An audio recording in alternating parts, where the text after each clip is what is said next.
का एक सीधी सादी सी लड़की थी। मायके में माँ से मिली नसीहतों को गांठ बांधकर वो ससुराल ले आई थी और हर संभव कोशिश कर रही थी कि ससुराल में सब कुछ संभाल कर समझदारी से आगे बढ़ती रहे। दीपिका जितनी गंभीर और समझदार थी, उसकी ननद चित्रा उतनी ही दुष्ट और कामचोर लड़की थी। भाभी, एक कप चाय बना दो जरा, और हाँ, साथ में ना पकोड़े भी बना लाना। मैं इतने सालों से चाय नाश्ता बना रही हूँ चित्रा, लेकिन अब 15 दिन में तुम्हारी शादी होने वाली है और तुमने तो आज तक एक कप पानी उबालना भी नहीं सीखा। अगर अभी भी घर के काम करना नहीं सीखोगी तो ससुराल में गुजारा कैसे कर पाओगी? एक कप चाय के लिए भी भाभी को आवाज लगाती हो, ऐसे कैसे घर चलाओगी? भाभी, आप अपना प्रवचन अपने पास ही रखो और आज के बाद मुझे उल्टा बोलने की गलती मत करना। आपसे चाय बनाने के लिए बोला है, चाय बना कर लेकर आओ, ज्यादा दिमाग मत चलाओ। चित्रा की बात सुनकर दीपिका को गुस्सा तो बहुत आता है, लेकिन उसका स्वभाव ही ऐसा था कि वो बातों को आगे बढ़ाने के बजाय उनको खत्म कर देना ज्यादा सही समझती थी। चित्रा की बात सुनकर दीपिका ने आगे से चित्रा को किसी भी काम के लिए ना रोकने की कसम खा ली थी। धीरे धीरे समय बीता और चित्रा शादी के बाद अपने ससुराल चली गई। शादी के बाद पता नहीं कैसे भुक्खड़ लोगों के यहाँ अपनी मेरी शादी करती माँ। हर समय उन्हें कुछ न कुछ खाने के लिए चाहिए होता है। सारी दुनिया दिन में एक बार नाश्ता करती है और एक मेरे ससुराल वाले हैं जो जितनी बार चाय पीते हैं उतनी बार उन्हें चाय के साथ कुछ न कुछ नाश्ता चाहिए होता है। नाश्ते के बाद खाना, खाने के बाद फिर से चाय नाश्ता। अरे मैं थक गई हूँ पूरा पूरा दिन किचन में खड़े होकर नाश्ता और खाना बनाते बनाते। ऐसा लग रहा है सिर्फ खाना बनवाने के लिए धर्मेश ने मुझसे शादी की थी। अरे बेटा, ऐसे नहीं कहते। शादी के बाद खाना तो सब लड़कियों को बनाना पड़ता है। तू अपनी भाभी को ही देख ले, 4 साल हो गए उसकी शादी को। दिन का आधे से ज्यादा समय रसोई में ही बिताती है वो। देखो मम्मी, भाभी की बात और है और मेरी बात और। भाभी तो इतने सालों से दिन रात काम कर रही है ना, उनकी तो अब आदत हो गई है। लेकिन आप तो जानती हैं, मैंने कभी एक कप चाय भी नहीं बनाई। मुझसे ये सब नहीं हो रहा है मम्मी।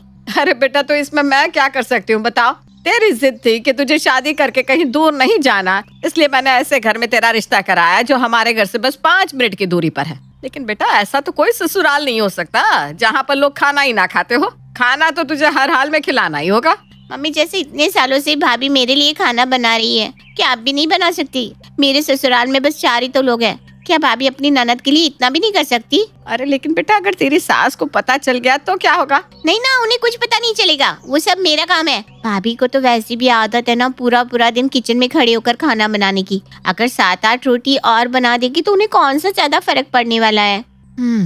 चल ठीक है, तू परेशान मत हो। मैं बहू से कहकर तेरे ससुराल के लिए भी खाना यहीं पर बनवा दिया करूंगी। तू रोज सुबह आकर अपना टिफिन ले जाना। ननद चित्रा की कामचोरी के कारण अब दीपिका को अपने परिवार के अलावा ननद चित्रा के साथ साथ उसके ससुर और पति के लिए भी खाना बनाना पड़ रहा था। अरे दीपिका, इतनी रात तक तुम किचन में खाना ही बना रही हो? क्या बात है, अभी तक काम खत्म नहीं हुआ क्या तुम्हारा? क्या बताऊं, पहले आपका खाना बनाया तो उसे चित्रा टिफिन में पैक करके अपने ससुराल लेकर गई। सारा खाना खत्म हो गया था, इसलिए मैंने अपने परिवार के लिए फिर से खाना बनाया। बस इसी में लेट हो गया। अरे ये क्या तरीका हुआ? दिन में 3 टाइम आकर ये चित्रा यहीं से टिफिन पैक करवा कर ले जाती है, चाहे हमारे घर के लिए खाना बचे या ना बचे, उसे इस बात से कोई मतलब ही नहीं। बस अपना मतलब हल करने के बाद वो यहाँ से 9-11 हो जाती है। फिर आखिर ये सब कब तक चलता रहेगा? तुम साफ साफ क्यों नहीं कहती कि तुम किसी के लिए खाना नहीं बनाओगे? तुम्हारे पास कुछ ज्यादा ही समय है क्या? देखो साहिल, मैं ये सब इसलिए बर्दाश्त कर रही हूँ क्योंकि मैं मम्मी जी को परेशान नहीं करना चाहती। अगर मैंने खाना बनाने से मना किया तो सबसे पहले इस बात से मम्मी जी को ही ऐतराज होगा। आखिर चित्रा की सारी गलत बातों में उसे मम्मी की तरफ से ही तो शय मिलती है, वरना शादी के बाद भी उसकी इतनी हिम्मत कि वो रोज अपने ससुराल के लिए खाना यहाँ से बनवा कर ले जाए। अंधेर नगरी चौपट राजा, शायद ये कहावत हमारे घर के लिए ही बनाई गई होगी। सही गलत, अच्छा बुरा देखना समझना तो मम्मी ने जैसे बंद ही कर दिया है। अब अगर बीच में मैं बोलूंगा तो मुझे जोरू का गुलाम साबित कर दिया जाएगा। बस कोई अपनी गलती नहीं देखना चाहता इस घर में। साहिल अपनी पत्नी के साथ होते इस अन्याय के खिलाफ बोलना चाहता था, लेकिन घर की सुख शांति का हवाला देकर दीपिका उसे रोक लेती है। कुछ दिन इसी तरह टिफिन लाते ले जाते ही बीत जाते हैं। फिर एक दिन चित्रा रोते हुए अपने मायके आती है। अरे भाभी, आपसे किसने कहा कि आप इतना बढ़िया बढ़िया स्वादिष्ट खाना बनाकर मेरे घर पर भेजो? सादा खाना नहीं बना सकती आप? अपनी पाक कला का सारा डेमो आपको मेरे टिफिन में ही देना था क्या? अरे चित्रा, अब तुम्हारे ससुराल भेजने के लिए हम उबली हुई दाल तो नहीं भेजेंगे ना? कुछ तो ढंग का बनाकर देना ही होता है, और तुम्हें तो खुश होना चाहिए। बिना हाथ पैर हिलाए 2 तरह की सब्जी, रोटी, चावल सब पका पकाया मिल रहा है, और तुम हो कि अभी भी नखरे दिखा रही हो। आपकी चालाकियां ना मुझे खूब समझ में आ रही है। अब आपके इस 56 भोग के कारण मैं इतनी बड़ी प्रॉब्लम में फंस गई हूँ, उसका क्या करूँ? मेरी ननद ने आपके हाथ का स्वादिष्ट खाना चखकर ये फरमान जारी कर दिया है कि अब वो खाना अपनी भाभी यानी कि मेरे हाथों से बनवाकर अपने ससुराल ले जाया करेगी। अरे कुछ तो कह क्या इस बात का, कोई किसी को रोज रोज खाना बनाकर क्यों देगा भाई। लेकिन नहीं, मेरी सास को तो कुछ दिखाई नहीं देता। जैसे ही बेटी ने कहा वो रोज ऐसा ही स्वादिष्ट खाना खाना चाहती है, मेरी सासू माँ ने तुरंत टिफिन के लिए हाँ कर दी। हाय राम, बड़ी काम चोर है चित्रा ये तेरी ननद तो। काम ना करना पड़े इसलिए भाभी के हाथ के बने खाने की वाह वाह कर दो और मजे से खाना बनवा कर ले जाते रहो। अब मैं क्या करूं मम्मी, मुझसे तो अपना ही 4 लोगों का खाना नहीं बन पाता, उसके लिए भी मुझे भाभी से ही खाना बनवाना पड़ता है। अब ये स्वीटी के परिवार का 6 लोगों का खाना मैं कैसे बनाऊंगी। भाभी आपने अच्छा अच्छा खाना बनाकर ये सब नाटक बहलाया है, अब आप ही ये सारा रायता समेटोगी। कल से आप 1 नहीं 2 टिफिन पैक कर देना, एक मेरे ससुराल के लिए और एक मेरे ननद के लिए, ठीक है? मम्मी जी, अरे इसमें मम्मी जी क्या करेगी? अरे बना दिया तो क्या बिगड़ जाएगा तेरा, 4 रोटी और सेक लिया कर, घर में पूरा दिन खाली तो बैठी रहती है तू। ठीक है बना दिया करूंगी। रात के समय सुना आपने, अभी तक तो चित्रा ही यहाँ से खाना बनवा कर ले जाती थी। आज मम्मी जी ने कहा है कि चित्रा की ननद के परिवार के लिए भी खाना मैं ही बना कर दिया करूँ। अरे क्या अंधेर गर्दी चल रही है इस घर में, तुम क्यों चित्रा की ननद के लिए खाना बनाओगी? चित्रा अपने परिवार के लिए खाना नहीं बना पा रही है और तुमसे उम्मीद करता है कि तुम अपने परिवार के अलावा 2 और परिवारों का खाना बनाओ। देखो साहिल, अब बहुत हो गया है, अब ये सब खत्म करना ही होगा। मैं जितना सहूंगी ये सब उतना ही बढ़ता जाएगा। दीपिका साहिल की कहानी का आइडिया बताती है। अगले दिन, ए दीपिका 11 बज रहे हैं, आज चाय मिलेगी या नहीं? मम्मी जी मैंने तो सुबह ही चाय नाश्ता बना दिया था, लेकिन चित्रा आकर सब खाना पैक करके ले गई। फिर अपने परिवार के लिए मैंने दोबारा बनाया, उससे भी चित्रा ये कहकर ले गई कि खाना कम पड़ गया है। अब आप ही बताओ मम्मी जी, इतने सारे लोगों का 3-3 बार नाश्ता बनाने में समय तो लगता ही है ना। अभी 1 घंटा और लगेगा तब नाश्ता बनकर तैयार हो जाएगा। तो तू 12 बजे नाश्ता करवाएगी है? तो फिर खाना कितने बजे देगी? मैं तो सुबह से खाना ही बना रही हूँ मम्मी जी, वो खाना आप तक पहुँच नहीं पा रहा है, तो इसमें मेरी तो कोई गलती नहीं है ना। हाँ ठीक है ठीक है, ऐसा कर बस 1 कप चाय पिला दे और नाश्ता रहने ही दे, सीधा खाना ही बना ले। नाश्ता 12 बजे देगी तो खाना शाम के 5 बजे खिलाएगी क्या? ठीक है मम्मी जी, मैं खाना बना देती हूँ। सास को चाय देने की कुछ देर बाद दीपिका खाना बनाने लगती है, लेकिन इस बार भी वही होता है जो सुबह नाश्ते के समय हुआ था। चित्रा जल्दबाजी में आती है और सारा खाना पैक करके ले जाती है। अरे भाभी थोड़ी सी पनीर मटर और बना देना, इतने में ना सबका नहीं हो पाएगा, मैं थोड़ी देर में आकर बाकी का खाना लेकर जाती हूँ। दीपिका एक बार और खाना बनाती है और चित्रा उसे भी ननद के परिवार को देने के नाम पर उठा कर ले जाती है। अरे दीपिका बेटा, शाम के 4 बज गए, फिर कौन से जन्म का बैर निकाल रही हो? तूने तो आज भूखा ही मार दिया हमें, खाना क्यों नहीं दे रही? मम्मी जी, चित्रा की ननद के यहाँ मेहमान आए हैं, इसलिए मैंने जो भी खाना बनाया सब चित्रा अपनी ननद के लिए भर भर कर ले गई। अरे बस कर अब ये तमाशा, मैं 1 मिनट भी और बर्दाश्त नहीं करूंगी। कोई जरूरत नहीं है दीपिका और उसकी ननद के लिए खाना बनाने की। राशन मेरा, गैस मेरा, बहू मेरी और सुबह से भूखी मैं ही बैठी हूँ और बाकी सब मुफ्त की दावत उड़ा रहे हैं।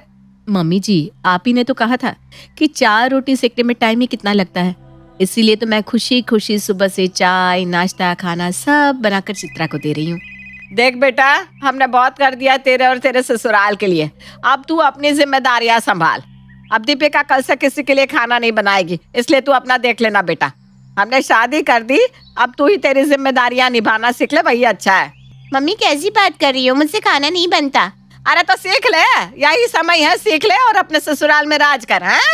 बेटी चित्रा की पूरी बात सुने बिना ही अंजू ने फोन काट दिया था।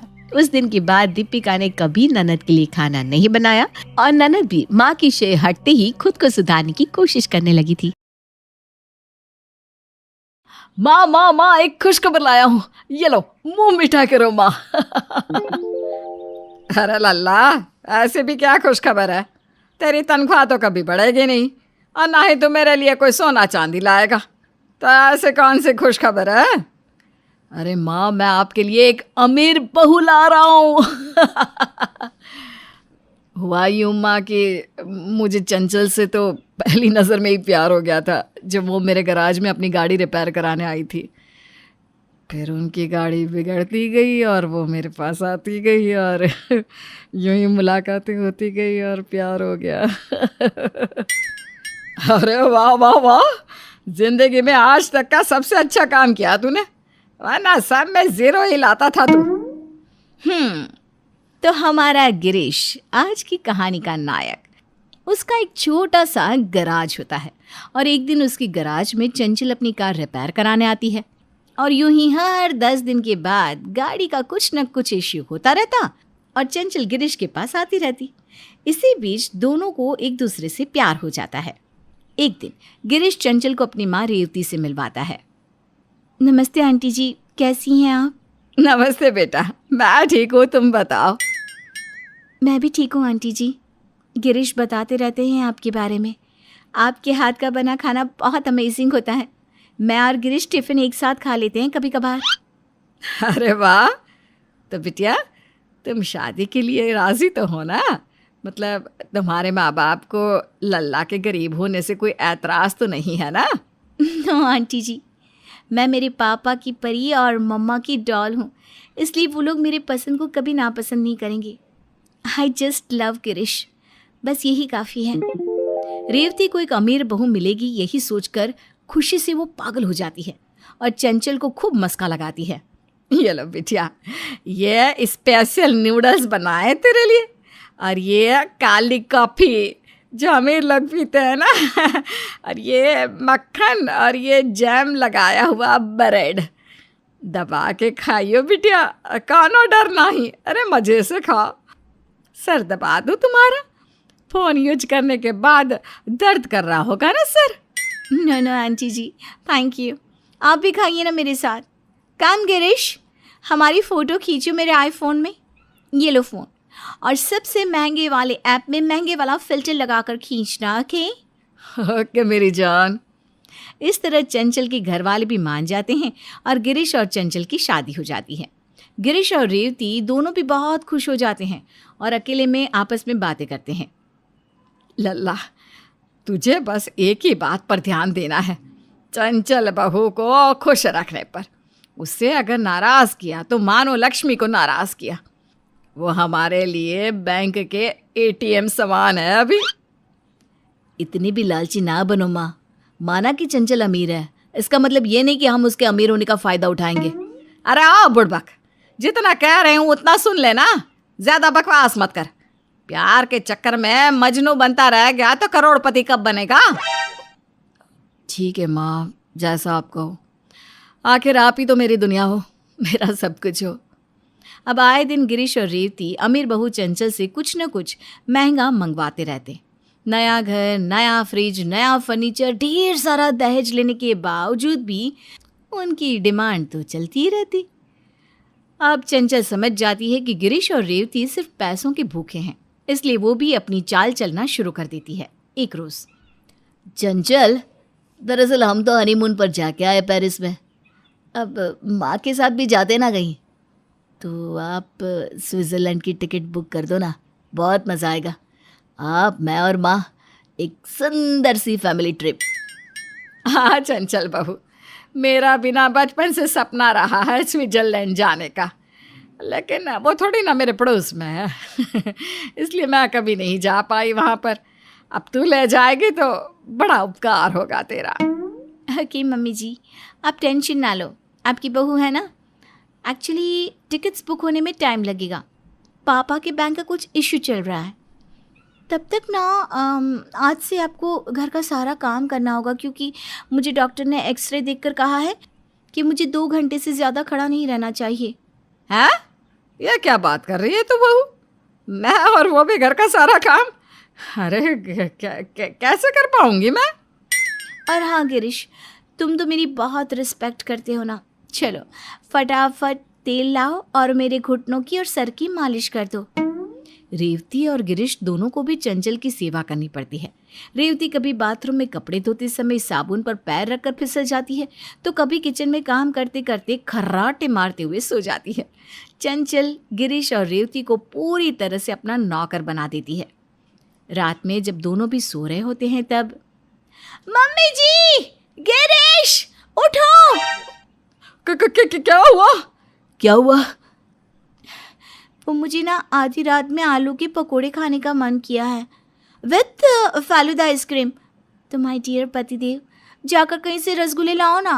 और मम्मी जी आप मेरे लिए 20 प्लेट आलू के पकोड़े बना दीजिए as early as possible, okay? रात के 2:30 बजे? अरे कहाँ पर मिलेगा फालूदा? और माँ इतने पकोड़े कैसे बनाएगी? I don't know. आप दोनों मेरी इतनी छोटी सी इच्छा भी पूरी नहीं करेंगे क्या? So sad. क्या फ़ायदा इतने अच्छे पति और सास का? अरे नहीं नहीं चंचल बहू, ऐसा सोचना भी मत। मैं तेरे लिए अभी पकोड़े बना देती हूँ। और लल्ला तू, अरे आइसक्रीम जाकर बाहर ला। मेरा मतलब है बाहर जाकर आइसक्रीम ला। पागल हो गई हूँ मैं भी, हाय राम।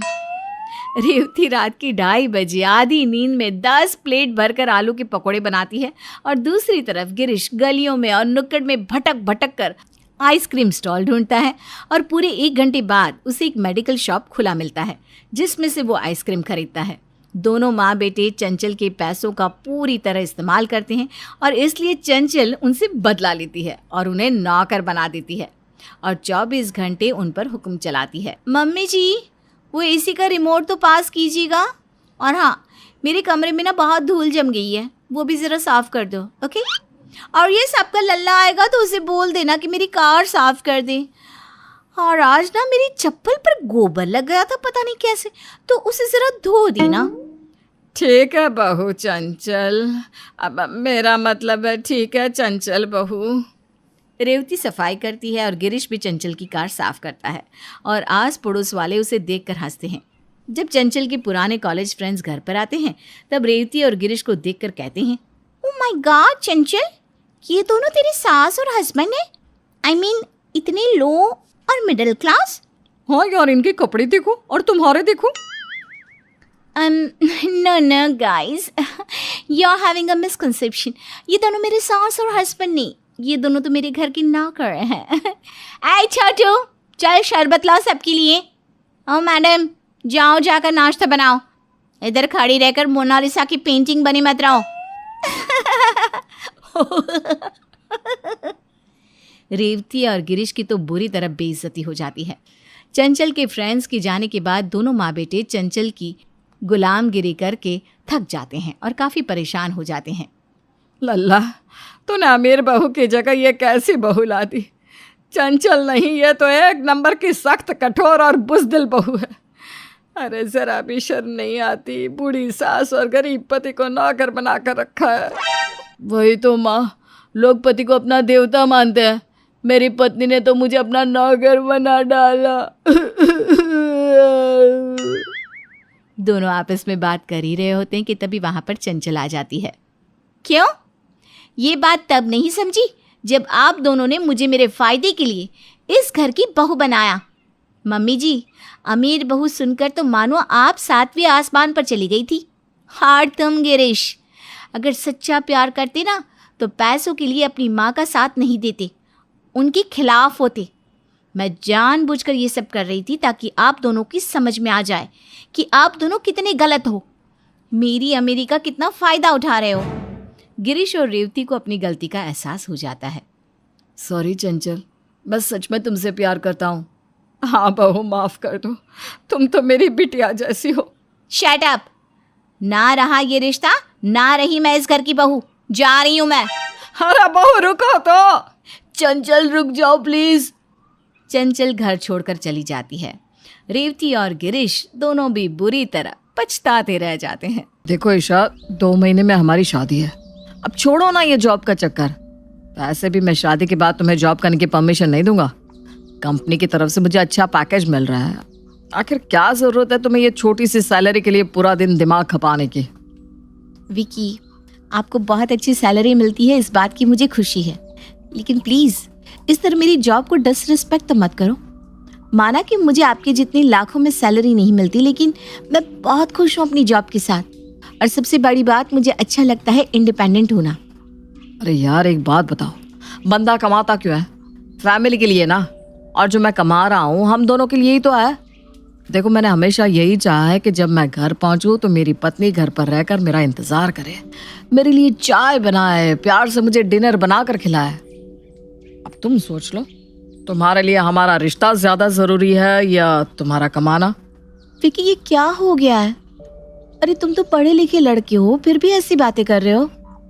देखो ईशा, मैं नौकरों के भरोसे अपना जीवन नहीं चलाने वाला। मुझे जो कहना था मैंने कह दिया है, अब तुम सोच लो। विकी और ईशा की अरेंज मैरिज हो रही थी। घर वालों की रजामंदी से उनका रिश्ता पक्का हुआ और सगाई के बाद दोनों फोन पर एक दूसरे से बातें करने लगे। 2 लाख रुपए महीने की सैलरी पाने वाले पढ़े लिखे हैंडसम लड़के विकी को ईशा जितना करीब से जानती जा रही थी, उसकी सोच उसे और हैरान कर रही थी। ये विकी को मैंने जैसा सोचा था, ये तो बिल्कुल उसके उलट ही बिहेव कर रहा है। क्या करूं? अगर मैंने कहा कि मैं जॉब नहीं छोड़ूंगी तो ये नाराज हो जाएंगे। सगाई हो चुकी है, शादी के कार्ड छप गए हैं। अगर इस समय रिश्ता टूटा तो परिवार की बहुत बदनामी होगी और सब रिश्ता टूटने का जिम्मेदार मुझे ही ठहराएंगे। अगले दिन शाम को, विकी आज तुमने फोन नहीं किया? मैंने तुम्हें कल कुछ समझाया था। पहले ये बताओ तुम्हें समझ में आया कि नहीं? हाँ बाबा, हाँ समझ में आ गया। मैं छोड़ दूंगी जॉब। अब तो खुश हो ना? देखो ईशा, अब शादी में कुछ ही समय बचा है। मैं चाहता हूँ ये समय तुम अपने लिए इस्तेमाल करो। शॉपिंग करो, शादी की तैयारियां करो, हमारे बारे में सोचो ना कि अपने उस फालतू जॉब के चक्कर में खप कर दिन खराब करो। ठीक कहते हो तुम। मैं आज ही रिजाइन कर दूंगी। तुम्हारी खुशी मेरे लिए सबसे ज्यादा इम्पोर्टेंट है। अरे यार, वो तो जॉब छोड़ने के लिए तैयार ही नहीं थी। जब मैंने रिश्ता तोड़ने की धमकी दी तब जाकर तैयार हुई। अरे भाई, ये लड़कियां नौकरी करने लगती है ना तो इनके नखरे 7वें आसमान पर पहुंच जाते हैं। अब तू सोच कर देख, ईशा ने जॉब छोड़ दी तो शादी के बाद वो फाइनेंशियली पूरी तरह से तुझ पर डिपेंडेंट हो गई। कम से कम बीवी का कंट्रोल तो तेरे हाथ में रहेगा। वो कब कहाँ क्या खर्च करती है तुझे तो पता रहेगा। मेरी बीवी को देख ले, जितना कमाती है सब अपने ऊपर उड़ा देती है, ऊपर से तेवर सहो। मैं नौकरी करती हूँ तब तो मैं तुम्हारे बराबर हो गई।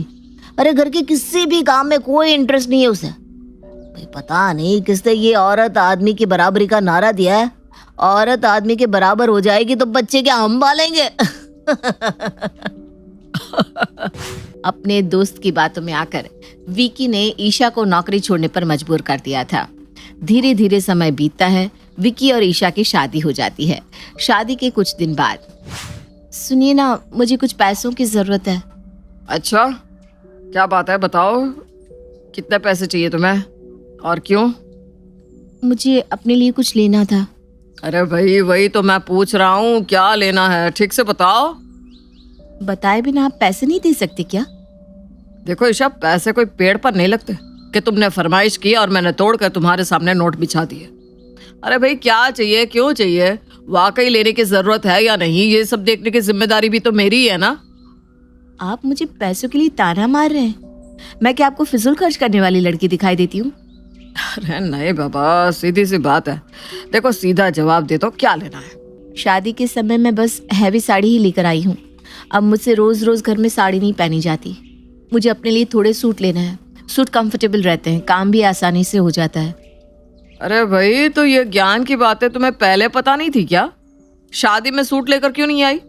अभी शादी में कितनी शॉपिंग की है और अब फिर से तुम्हें शॉपिंग करनी है?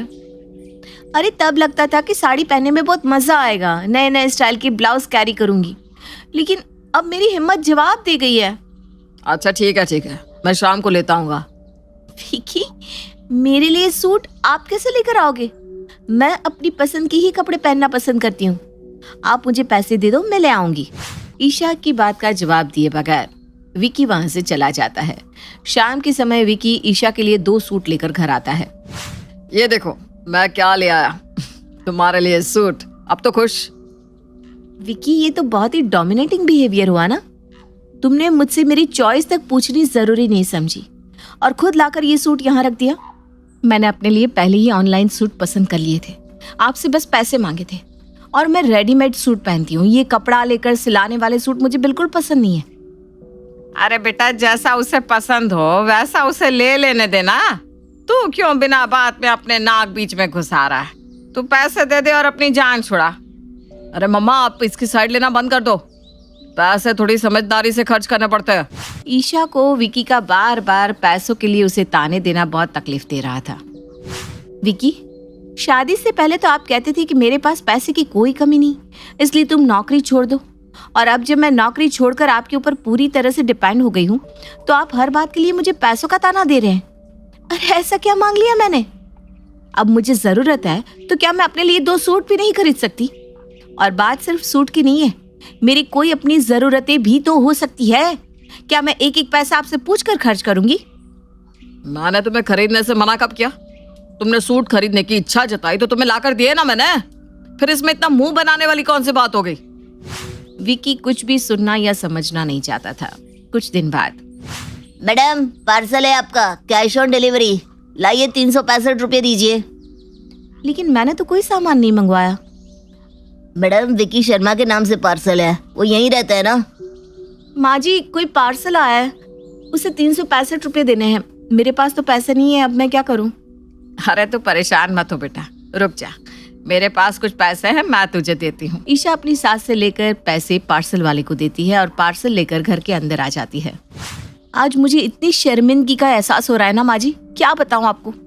क्या फायदा है विकी का हर महीने लाखों रुपए कमाने का, अगर उसकी पत्नी को 100-200 के लिए भी किसी का मुंह देखना पड़े। क्या मेरी हैसियत अपने पास 1000-500 रुपए रखने की भी नहीं है?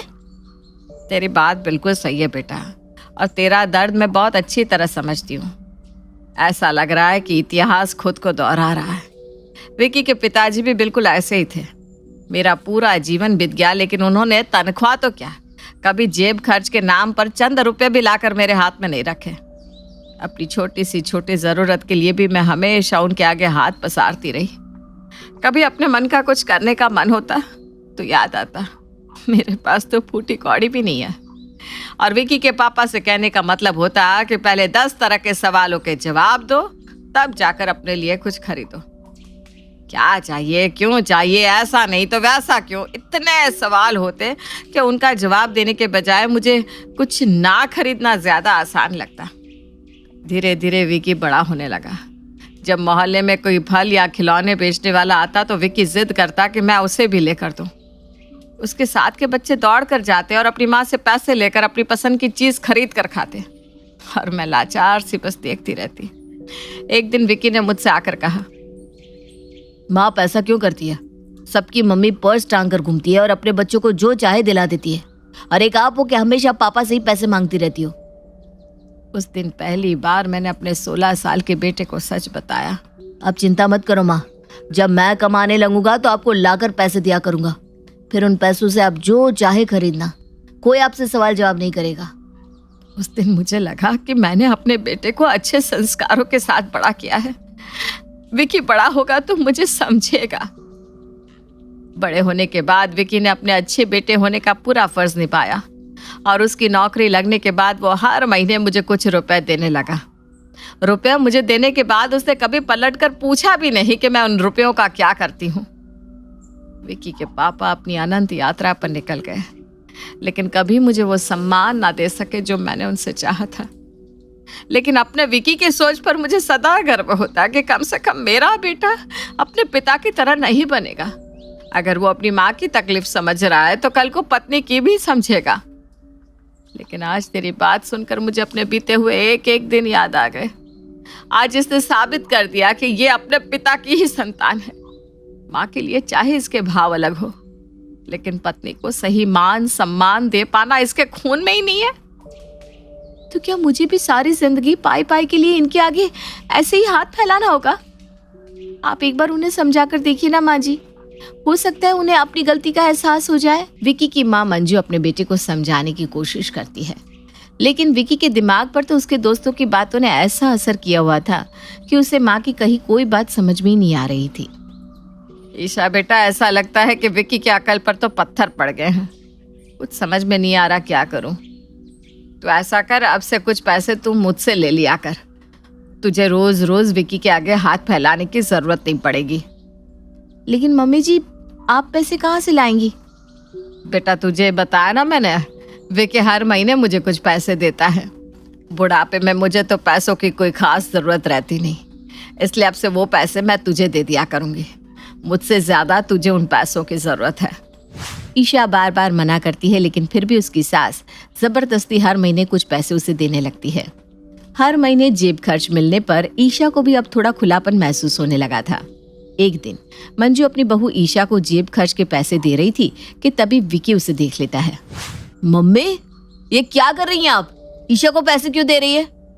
अरे मैं अपने पैसों का जो चाहे करूं, मेरी मर्जी। ओह, तो ये बात है। मेरी मर्जी के बगैर ईशा को पैसे देकर आपने ठीक नहीं किया मम्मा। अगर आपको पैसों की जरूरत नहीं है तो ठीक है, अगले महीने से मैं आपको पैसे देना बंद कर दूंगा, लेकिन इस घर में होगा वही जैसा मैं चाहूंगा। मैंने आपको मना किया था ना माँ जी कि आप मुझे रुपए मत दीजिए। देखा आपने, मेरी वजह से उन्होंने आज आपसे इस तरह की बात की है। नहीं बेटा, तुम्हारे कारण नहीं, ये सब कुछ मेरे कारण हो रहा है। शायद मेरी परवरिश में कुछ कमी रह गई है जो मेरा बेटा आज मेरी बहू के साथ इस तरह से व्यवहार कर रहा है। अब सहने का समय नहीं है बेटा, अब हमें इसे सबक सिखाना ही होगा। देख, मैं तो जीवन भर सहती रही, उसके बदले में मुझे कोई सराहना नहीं मिली। गलत को बर्दाश्त करना कोई समझदारी नहीं होती, गलत के खिलाफ आवाज उठानी ही चाहिए। तो आगे बढ़, मैं तेरे साथ हूं। इसे अपनी कमाई का घमंड हो गया है ना, इससे ऐसा लगता है कि अगर ये तेरे हाथों में पैसे नहीं देगा तो तू एक एक रुपए के लिए मोहताज हो जाएगी। लेकिन तुझे भी खुद को साबित करना है। छोटी बड़ी जैसे भी नौकरी मिले तो घर से बाहर निकलकर नौकरी कर, 4 पैसे कमा और आत्मसम्मान के साथ अपना जीवन बिता। जीवन भर पति के आगे पीछे घूमने से तुझे कोई बहादुरी का मेडल नहीं मिलने वाला। लेकिन माँ, उन्होंने मुझे नौकरी ना करने की हिदायत दे रखी है। बेटा, ये विकी नहीं, उसका अहम बोल रहा है, और उसके अहम को तू जितना तुष्ट करेगी वो उतना ही तुझ पर हावी होगा। सास मंजू की बात सुनकर ईशा घर से बाहर जाकर नौकरी ढूंढ लेती है। अगले दिन ऑफिस से आने के बाद, ईशा, चाय बना दो जरा, और हाँ, आज खाने में कुछ स्पेशल बनाना। बेटा, बहू तो घर पर नहीं है, चाय मैं बना देती हूँ। अरे, उसे पता नहीं मेरे ऑफिस से आने का समय हो रहा है, फिर इस समय बाहर घूमने का क्या मतलब है? बहू घूमने नहीं, काम पर गई है। मतलब बहू ने नौकरी ढूंढ ली है, अच्छी तनख्वाह मिल रही है। वो तो मना कर रही थी, लेकिन मैंने ही कहा कि औरत को आत्मनिर्भर होना चाहिए। मेरे कहने पर उसने नौकरी ज्वाइन कर ली है। बेटा, माँ, अब क्यों उसे सर पर चढ़ा रही है? और मैंने साफ साफ कहा था कि मुझे नौकरी करने वाली पत्नी नहीं चाहिए। मुझसे पूछे बिना उसने जॉब की कैसे? पत्नी का पैसा कमाना तुझे पसंद नहीं और अपनी कमाई उसके हाथ में रखना तेरी शान के खिलाफ है। मतलब तू बस ये चाहता है कि पत्नी सारी जिंदगी तेरे सामने हाथ फैलाकर खड़ी रहे। ये कैसा अहम है बेटा? क्या तू सच में मेरा वही बेटा है जो अपनी माँ की हर तकलीफ दुख महसूस करता था? बात को घुमाओ मत माँ, सच बात तो यह है ना कि उसने मेरी बात काटी है। अरे, ऐसी कौन सी जरूरत है उसकी जो मैं पूरी नहीं कर पा रहा हूँ? विक्की बेटा, तुझे याद है जब तू छोटा था ना, तो अक्सर मुझसे कभी आइसक्रीम खाने की तो कभी बर्फ का गोला खाने की जिद किया करता था। जब वो आइसक्रीम वाला हमारे घर के बाहर आकर टन टन करके घंटी बजाता था तो तू दौड़कर मेरे पास आता और कहता, माँ 2 रुपये दे दो ना, मुझे गोला खाना है। तुझे याद है तब मैं क्या जवाब देती थी? आज इतनी पुरानी बातें याद करने का क्या मतलब है माँ? बताना बेटा, तुझे तो याद होगा ना जब मोहल्ले की सब औरतें चूड़ी वाले के पास बैठकर अपनी पसंद की चूड़ियां पहना करती थी, तो तू भी मुझसे कहता था, माँ जाओ ना, तुम भी हरी हरी चूड़ियां पहन कर आओ। तो मैं क्या जवाब देती थी, तुझे याद है? मुझे सब याद है माँ। आप हमेशा यही कहती थी कि मेरे पास खुले पैसे नहीं है, 500 का नोट है। बहुत अच्छा बेटा, तब तो तुझे यह भी जरूर याद होगा कि मैं हमेशा एक जैसा बहाना क्यों बनाती थी। मुझे पता है माँ, तुम्हारे पास कोई 500 का नोट कभी था ही नहीं। तुम बस मेरा मन रखने के लिए कहा करती थी कि 500 का खुला नहीं है। बेटा, तुम्हारे पापा एक सरकारी अफसर थे, समाज में बड़ा मान सम्मान था उनका, और हमारे घर में पैसों की ऐसी कोई कमी भी नहीं थी। लेकिन फिर भी ये तुम्हारे पापा की जिद थी कि वो औरत के हाथ में पैसा नहीं देंगे, मुझे अपने घर की कमान नहीं सौंपेंगे, इसलिए उन्होंने जिंदगी भर मेरे हाथ में कभी पैसे नहीं रखे। छोड़ो ना माँ, जो बीत गया सो बीत गया। इसीलिए तो मैं अब आपको हर महीने पैसे देता हूँ ना, ताकि आप अपनी सारी इच्छाएं पूरी कर सको। बेटा, अब 60 साल की उम्र में ना तो मेरी श्रृंगार करने की उम्र रही है और ना ही हरी हरी चूड़ियाँ पहनने की। उम्र के साथ इच्छाएं भी दम तोड़ देती है बेटा।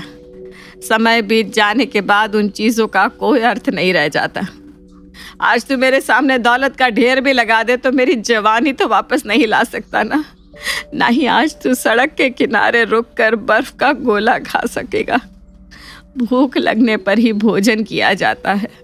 भरे पेट सामने रखे भोजन का कोई अर्थ नहीं बचता। आज बहू की उम्र है तो उसके पास पैसा नहीं है। कल अगर उसका बेटा दौलत का ढेर भी लगा दे तो उसकी बीती उम्र तो लौट कर नहीं आएगी ना। आपकी बात अलग है माँ, आप में और उसमें बहुत फर्क है। आजकल की लड़कियों को अभी आप जानती नहीं हो, इन्हें जरा छूट दो तो ये सर पर बैठ जाती हैं। हाँ बेटा, फर्क तो है। पहला फर्क तो यही है कि मैं तेरी माँ हूँ और वो तेरी बीवी। बीवियाँ तो हमेशा पति के लिए बाहर से आई हुई औरत होती है, जिससे वो चाहते हैं कि वो कर्तव्य तो सारे निभाए लेकिन अधिकार ना जमाए। और दूसरा फर्क यह है बेटा कि वो मेरी तरह पैसे पैसे के लिए मोहताज होकर इस चार दीवारी में अपनी जिंदगी नहीं बिताएगी। वो एक पढ़ी लिखी इंडिपेंडेंट लड़की है। जैसे वो 6 महीने पहले नौकरी कर रही थी वैसे ही आज भी कर सकती है।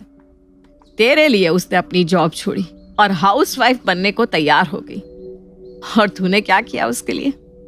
तूने यही वादे किए थे ना उससे कि उसे कमाने की कोई जरूरत नहीं है, तेरी कमाई इस घर को चलाने के लिए काफी है।